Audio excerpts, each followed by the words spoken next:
Good morning all. ഞാൻ Ramakrishnan T B, SEBI registered research അനലിസ്റ്റാണ്. ഈ ഓഡിയോ കേട്ടതിന് ശേഷം ഡിസ്ക്ലെയിമർ കൂടി വായിച്ചു നോക്കണമെന്ന് താല്പര്യപ്പെടുന്നു. ഇന്ന് നമ്മൾ എക്സ്പെക്റ്റ് ചെയ്യുന്നത് ഫ്ലാറ്റ് അല്ലെങ്കിൽ സ്ലൈറ്റ്ലി ബെറ്റർ ഓപ്പണിംഗ് ആണ്. സ്റ്റോക്ക് സ്പെസിഫിക് ആക്ഷൻസ് ഒക്കെ കാണാം. അതോടൊപ്പം തന്നെ ഏഷ്യൻ മാർക്കറ്റ് സിറ്റുവേഷൻ നോക്കുകയാണെങ്കിൽ ഏഷ്യയിലെ എല്ലാ മാർക്കറ്റുകളും ഒന്ന് സ്ലൈറ്റ്ലി വീക്കായിട്ടാണ് ട്രേഡ് ചെയ്യുന്നത്. കഴിഞ്ഞ 4 ദിവസത്തെ ഗെയിനിന് ശേഷമുള്ള പ്രോഫിറ്റ് ബുക്കിംഗ് ആണ്. അമേരിക്കൻ മാർക്കറ്റുകൾ നോക്കുകയാണെങ്കിൽ ഇന്നലെ മിക്സഡ് ആണ്. ഡൗ ജോൺസ് സ്ലൈറ്റ്ലി വീക്കായിട്ടും അതേസമയം S&P 500 നാസ്ഡാക്ക് ഒക്കെ ബെറ്റർ ആയിട്ടാണ് ഇന്നലെ ക്ലോസ് ചെയ്തിരിക്കുന്നത്. റസൽ 2000 സ്മോൾ ക്യാപ്പ് ഇൻഡെക്സ് ഇന്നലെ സ്ലൈറ്റ്ലി വീക്കായിട്ടാണ് ക്ലോസ് ചെയ്തിരിക്കുന്നത്. അമേരിക്കയിൽ ടെക്നോളജി റാലി തന്നെയാണ് ഇന്നലെയും കണ്ടിട്ടുള്ളത്. മൈക്രോസോഫ്റ്റ് നിയർ റെക്കോർഡ് ഹൈനടുത്താണ് ക്ലോസ് ചെയ്തിരിക്കുന്നത്. അതോടൊപ്പം തന്നെ AI related defence stock Palantir all time ഹൈയിലാണ് ക്ലോസ് ചെയ്തിരിക്കുന്നത്. പുതിയ റെക്കോർഡ് ഇട്ടിരിക്കുകയാണ്. NVIDIA റാലി ചെയ്തിരിക്കുകയാണ്. ടെസ്ല റാലി ചെയ്തിരിക്കുകയാണ്. ഡൊണാൾഡ് ട്രംപ് സൗദി അറേബ്യ ഖത്തറായിട്ട് ധാരാളം ഡീലുകൾ സൈൻ ചെയ്തിട്ടുണ്ട്. അതിൻ്റെ ഒരു പോസിറ്റീവ് ഇമ്പാക്റ്റ് NVIDIAയ്ക്ക് ഉണ്ട്. NVIDIAയ്ക്കാണ് മേജറായിട്ടുള്ള ബെനിഫിറ്റ്സ് ഒക്കെ കിട്ടാൻ പോകുന്നത്. അതോടൊപ്പം തന്നെ മറ്റ് ഡിഫൻസ് സ്റ്റോക്കുകൾക്ക് അതുപോലെ തന്നെ എയറോസ്പേസ് സ്റ്റോക്കുകളെ സംബന്ധിച്ച് അമേരിക്കയിലുള്ള സ്റ്റോക്കുകളെ സംബന്ധിച്ചൊക്കെ ഡീലുകൾ പോസിറ്റീവാണ്.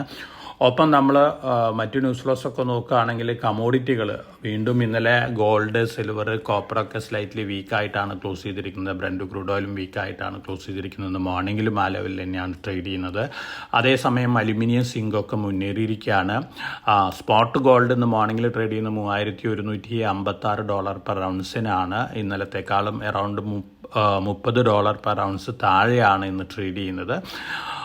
ബാങ്ക് ഓഫ് അമേരിക്ക മെറിൽ ലിഞ്ചിൻ്റെ ഒരു ഒപ്പീനിയൻ പോൾ വന്നിട്ടുണ്ട്. ഫണ്ട് മാനേജേഴ്സിൻ്റെ ഇടയിലുള്ള ഒപ്പീനിയൻ പോളാണ്. ഇപ്പോൾ അവർ ഏറ്റവും കൂടുതൽ ഫേവർ ചെയ്യുന്നത് ഇന്ത്യൻ മാർക്കറ്റിനെയാണ്. ഏഷ്യൻ മാർക്കറ്റിൽ മുമ്പ് ജപ്പാനായിരുന്നു 42% ഫേവർ ചെയ്യുന്നത്. ഇന്ത്യൻ മാർക്കറ്റിനെയാണ് 39% ഫേവർ ചെയ്യുന്നത്. ജപ്പാനെയാണ്. ചൈനേനെ 6% മാത്രമാണ് ഫേവർ ചെയ്യുന്നുള്ളൂ.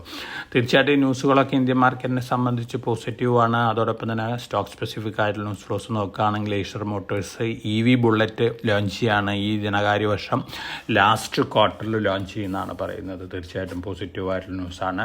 കൊച്ചിൻ ഷിപ്പ്യാർഡ് പല ജോയിൻറ്റ് വെഞ്ചർ ടോക്കുകൾ നടത്തുന്നുണ്ട്. സൗത്ത് കൊറിയയിലത്തെ ഹുണ്ടായി ഹെവി ഇൻഡസ്ട്രീസ് ആയിട്ടുള്ള ടോക്കുകളുണ്ടെന്ന് പറയപ്പെടുന്നു. പൊതുവേ ഈ ന്യൂസുകളെല്ലാം തന്നെ ഡിഫൻസ് റിലേറ്റഡ് കൊച്ചിൻ ഷിപ്പ്യാർഡിനെ സംബന്ധിച്ച് പോസിറ്റീവായിട്ടുള്ള ന്യൂസുകളാണ്. ഇന്നലെ വന്നിട്ടുള്ള Q4 റിസൾട്ടുകൾ നോക്കുകയാണെങ്കിൽ Lupin, Hitachi energy, Jubilant food, Muthoot finance, Tata power, Piramal pharma, Sagility India ഈ കമ്പനികളൊക്കെ നല്ല റിസൾട്ടുകളാണ് കാഴ്ചവെച്ചിരിക്കുന്നത്. പ്രത്യേകിച്ച് മുത്തൂറ്റ് ഫിനാൻസും ലുപ്പിനും ബെറ്റർ ദാൻ എക്സ്പെക്റ്റേഷൻസ് ആണ്.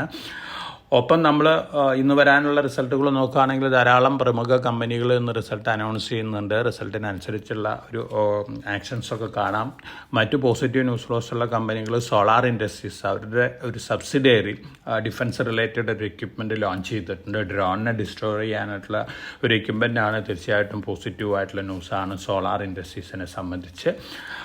പൊതുവെ വന്നുകൊണ്ടിരിക്കുന്ന ന്യൂസുകൾ സ്റ്റോക്ക് സ്പെസിഫിക് ആയിട്ട് ഒരു അപ്വേർഡ് മൊമെൻറ്റം മാർക്കറ്റിൽ ഉണ്ടാക്കിയേക്കാം. പക്ഷേ എല്ലാ ഇൻവെസ്റ്റേഴ്സിനോടും ഞാൻ സജസ്റ്റ് ചെയ്യുന്നത് കഴിഞ്ഞ 2-3 ദിവസമായിട്ട് നല്ല റാലി നടത്തിയിട്ടുള്ള ഡിഫൻസ് സ്റ്റോക്കുകളിൽ പ്രോഫിറ്റിലിരിക്കുന്ന പൊസിഷൻസിലൊക്കെ കുറേ പ്രോഫിറ്റ് ബുക്ക് ചെയ്യുന്നതായിരിക്കും. അതോടൊപ്പം തന്നെ താരിഫ് റിലേറ്റഡ് ഇഷ്യൂസ് സെറ്റിലാവുമ്പോൾ ഏറ്റവും കൂടുതൽ പോസിറ്റീവ് ഇമ്പാക്റ്റ് ലഭിക്കാൻ പോകുന്ന മെറ്റൽ സ്റ്റോക്കുകൾക്കാണ്. ബീറ്റ ഡൗൺ സെക്ടറാണ്. കഴിഞ്ഞ 1-2 വർഷത്തെ പെർഫോമൻസ് നോക്കുകയാണെങ്കിൽ തീർച്ചയായിട്ടും Tata steel, SAIL, JSW steel, Jindal steel and power, Hindalco, Vedanta limited ഈ കമ്പനികളെ സംബന്ധിച്ചൊക്കെ നല്ല ഡേയ്സാണ് ഹെഡ്.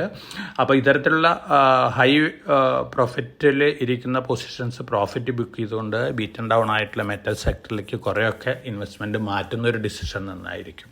അപ്പോൾ വളരെ കോഷ്യസ് ആയിട്ട് മാർക്കറ്റിൽ മൂവ് ചെയ്യുക. ബോർഡർ റിലേറ്റഡ് ഇഷ്യൂസൊക്കെ ഇനിയും വന്നേക്കാം. അതുകൊണ്ട് തന്നെ ഒരു വോളാറ്റിലിറ്റി ഒക്കെ കണ്ടേക്കാം. പക്ഷേ നമ്മുടെ ഓവറോൾ ഫണ്ടമെൻ്റൽസ് വളരെ സ്ട്രോങ് ആണ്. എന്നിരുന്നാലും മറ്റേ വെരി ഹയർ ലെവലിൽ കുറേയൊക്കെ പ്രോഫിറ്റ് ബുക്ക് ചെയ്യുന്ന ഡിസിഷൻ നന്നായിരിക്കും. അപ്പോൾ എല്ലാവർക്കും നല്ലൊരു ട്രേഡിൻ്റെ ആശംസിച്ചുകൊണ്ട് ഞാൻ ഇന്നത്തെ പ്രീ മാർക്കറ്റ് കമൻട്രിയോട് അവസാനിപ്പിക്കുകയാണ്. Thank you.